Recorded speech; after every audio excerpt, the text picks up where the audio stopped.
அனைவருக்கும் வணக்கம். நமக்கு கஷ்ட காலத்தில் உதவியாக நிற்கிற நமக்கு அப்பா, அம்மா, கூட பிறந்தவங்க, கணவன், மனைவி, நம்ம பெத்த பிள்ளைங்க இவங்கள மாதிரி எனக்கும் என்னோடய கஷ்ட காலத்தில் கூட நிற்கிறது என்னோட நண்பனாக நான் நினைக்கிறது இந்த முடக்கத்தான். அதனால தான் இந்த உங்களுக்கும் பகிர்றேன். முடிஞ்சால் நீங்களும் ட்ரை பண்ணி பாருங்கள். எனக்கு எப்போல்லாம் கால் வலிக்குதோ அப்போல்லாம் முடக்கத்தானை பறித்து நான் அதை தோசையாக சுட்டு சாப்பிடுவேன்.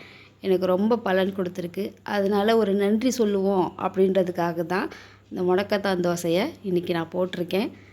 நன்றி.